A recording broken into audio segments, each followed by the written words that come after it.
နေစာလို့သာရှုလိုက်ပေါ်ရင်တဲ့စိတ်ပေါ်လာအော်ဖြစ်ပြီးပြတဲ့နေစာပါဖြစ်ပြီးပြတဲ့နေစာပါလေပေါ်ရင်တဲ့စိတ်ပေါ်ပဲဒီတရားဓမ္မတို့ဘာမှမစိုးရင်လည်းပေါ်ကျင်တာကိုဘယ်နဲ့ရှုကြနေစာလို့သာရှုတရားရှုရကြာများမနေနဲ့နာရီမငိုတဲ့တွေကိုထထငါကြတယ်ငါအိမ်မှာလူတွေဆင်းလိုက်တက်လိုက်နဲ့ချက်ညက်ခါမြတယ်ဘာတွေမြလဲသွားပြီလားဆိုရစကားနဲ့လူတွေကမေးတယ်ရုပ်တရက်ငါမျက်နှာတွေတူတယ်လူတယောက်ကိုတွေ့တယ်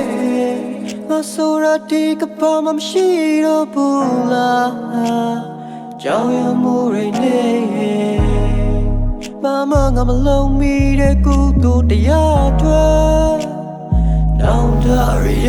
တယ်ငါရှိမှမငိုပဲနဲ့ငါရဲ့ရုပ်ကလပ်ကိုကြည့်ပြီးတော့တရားရအောင်ရှုပါလားငွေရှိရင်ဘာမှမမှုပါကွာဆိုရဲဆောက်တလွဲလူမာနာမင်းရှိတဲ့ပစံနဲ့လူတက်တစ်ချောင်းကိုပြန်ရအောင်မင်းကုပါလားတေချင်းတရားဆိုတာဘယ်သူမှတားမရအဲ့ဒါလော်ကီလူတဘာဝဘာရီဆက်လို့ရမလဲဆိုတဲ့တွေးများရဲ့လူတွေကပေးနာဝဲရှိတော့ငါစောက်ကျူမဆိုင်ပဲနဲ့တေတော့မတယောက်ပေါ်တယောက်ကလေးထားတယ်မင်းရဲ့ရုပ်ရည်ဂုံပုတ်တွေဟာဘာမှသုံးဝင်မှုအဲ့တော့ပေးချခဲ့တေးတယ်ဆိုတာပေးထားမြအားလုံးကိုယူပြီးတော့ယူထားသမျှအားလုံးပြန်ပေးရတယ်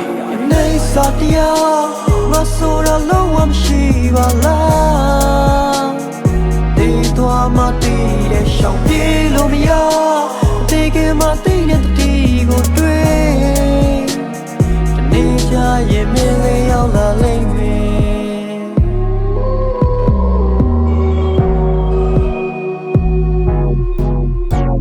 အသက်ပြဖြန့်လေမရဘူးတနေ့တော့မုတ်ချသွားမယ်မရဏလမ်းပဲကဲပါရမ်းပဲလေအော်လို့မရဘူးငရဲပြီဆိုတာဝေသာကျန်းတဲ့လူတချို့ကခတ်တယ်ဒီချင်းတရားကိုပြည့်ရဲ့နေ odd get တွေ့တော့မကြောက်နေကြတယ်အလုံးကတန်တရားတွေမှာလှည့်လည်နေတဲ့ချိန်တိုင်းရင်ပြန်ရမယ်ဧည့်သည်တွေငိုနေမယ်စားငါလှည့်ကြရင်ဆိုပြီးတော့ကြိုးပြစင်တွေးကြည့်ပါခုမှငါတက်ကငဲပါသေးတယ်တေးဖို့ဆိုတာမျိုးကတော့ဟိုးအဝေးကြီးပါဆိုတဲ့လူတွေမသိလိုက်တာတေးချင်းတရားကငဲတာကြီးတော့မရွေးတရားမှန်ထောင်ပြီးကိုပြန်မေးကြည့်ပါပြီးရင်အရေးကြီးတော့ရင်ဆုံးပြေးပြီးရှာ